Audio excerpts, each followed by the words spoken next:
mengenal Khulafaur Rasyidin. Sejarah perjalanan hidup Khalifah pertama Abu Bakar As-Siddiq. Part 10.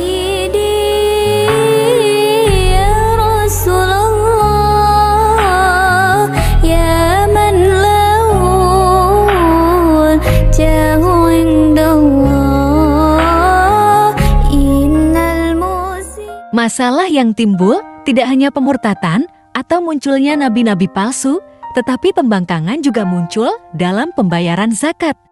Banyak pihak yang dahulunya tunduk kepada Rasulullah lalu menolak untuk membayar zakat. Mereka berpikir zakat semacam otiti kepada Rasulullah, padahal zakat merupakan kewajiban setiap muslim untuk membantu fakir miskin. Kabilah-kabilah yang tidak mau membayar zakat diantaranya dari Subyan dan Amas, kemudian suku yang lain seperti Gatafan, Kinanah, dan Fasarah juga sepakat menolak kewajiban zakat. Abu Bakar sangat berhati-hati dalam menyelesaikan masalah pembangkangan zakat dengan terlebih dulu bermusyawarah kepada sahabat-sahabat terbaik Nabi.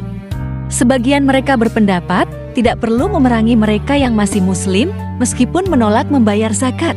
Umar bin Khattab mengatakan biarkan saja mereka asalkan masih beragama Islam, karena Umar tidak ingin adanya peperangan sesama muslim. Namun, sifat lemah lembut Abu Bakar berubah menjadi tegas berkaitan dengan penegakan syariat Islam. Dia berkata, "Demi Allah, orang yang keberatan menunaikan zakat yang dulu mereka lakukan kepada Rasulullah, maka akan aku perangi." Abu Bakar bertekad akan memerangi mereka yang membangkang zakat, sebagaimana memerangi mereka yang murtad. Karena menolak membayar zakat juga pembangkangan terhadap ajaran agama Islam. Atas alasan Abu Bakar itulah para sahabat akhirnya mendukung kebijakan sang khalifah karena ini merupakan kebaikan untuk agama Islam ke depannya. Pihak-pihak yang menolak zakat beramai-ramai membentuk aliansi yang bergerak menuju Madinah. Satu kelompok menduduki wilayah Abrak dan mendirikan tenda. Sebagian yang lain menempati daerah Zulkasah. Masing-masing kabilah mengirimkan delegasi ke Madinah untuk menemui Abu Bakar. Pihak pembangkang zakat mengajukan tuntutan. Kami tetap beragama Islam, melaksanakan sholat, tetapi tidak mau menunaikan zakat. Abu Bakar dengan tegas berkata, "Demi Allah, orang yang menolak menunaikan zakat, maka akan kuperangi." Abu Bakar tegas menolak tuntutan mereka yang mempermainkan ajaran agama, menghapus kewajiban zakat, yang jelas-jelas perintah dari Allah. Apapun yang menyimpang dari agama harus dikikis habis agar mereka tidak membuat kerusakan. Para utusan itu kembali ke perkemahan para pembangkang zakat di luar kota Madinah. Abu Bakar punya firasat mereka akan menyerbu Madinah dan berpesan kepada sahabat-sahabatnya seperti Ali bin Abi Thalib, Zubair, Talhah, dan Abdullah bin Mas'ud serta tokoh-tokoh yang lain untuk siap siaga. Naluri Abu Bakar sebagai pemimpin yang jeli terbukti karena di malam yang pekat gerombolan yang membangkang zakat menyerbu Madinah. Kejutan justru menimpa kalangan pemberontak sebab Abu Bakar beserta Ali bin Abi Thalib, Zubair, Talhah, Abdullah bin Mas'ud, dan pasukan muslimin menyambut serbuan dengan perlawanan gigih. Pihak penyusup itu melarikan diri ke perkemahan. Tetapi Abu Bakar dan para sahabatnya terus mengejar dan pertempuran di Zulkasah kembali meletus dengan sengit di malam pekat. Tiba-tiba saja pasukan yang dipimpin Abu Bakar mundur kembali ke Madinah. Seketika pembangkang zakat bersorak gembira merayakan kemenangan karena mengira pasukan muslimin telah menyerah.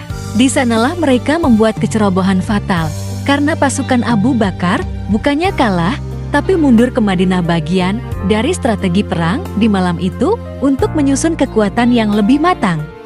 Khalifah Abu Bakar menyusun pasukan sayap kiri dan sayap kanan yang disokong pasukan barisan belakang.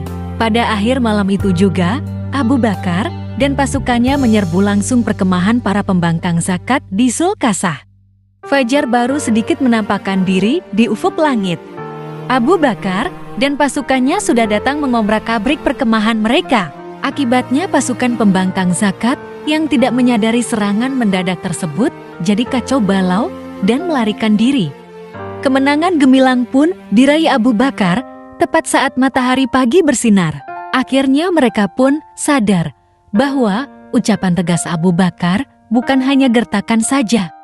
Ia benar-benar menunaikannya untuk memerangi orang yang menolak membayar zakat, karena mereka sama saja mempermainkan syariat agama. Abu Bakar yang sempat diragukan karena kelembutannya ternyata mampu bertindak tegas. Mereka yang mogok membayar zakat pun bersedia menunaikan kembali kewajiban agama tersebut. Safwan bersama para pemuka Bani Tamim yang pertama datang membayar zakat, disusul Adi bin Hatim dari kabilah Tayyi, dan kemudian beramai-ramai disusul oleh yang lainnya. Mereka datang dengan penyesalan dan berkata, ini merupakan suatu peringatan.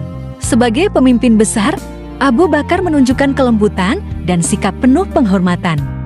Abu Bakar meyakinkan mereka bahwa zakat merupakan kabar gembira bagi orang-orang miskin dan melindungi mereka yang tidak mampu. Sekalipun kalah perang, perlakuan baik Abu Bakar membuat mereka tetap tersanjung. Mereka berkata, "Kamu selalu memberikan yang terbaik, wahai Khalifah." Selesainya Perang Riddah dan beresnya para pembangkang zakat menjadi episode terindah dalam kegemilangan pemerintahan Abu Bakar yang berhasil mempersatukan kaum muslimin. Secara internal tidak ada lagi masalah berarti yang akan memecah dari dalam pada masa kepemimpinannya. Hebatnya, persoalan internal yang pelik itu dibereskannya dalam tempo yang sesingkat-singkatnya.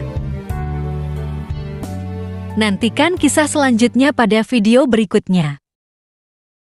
Thanks for watching. Don't forget to subscribe, like and comment.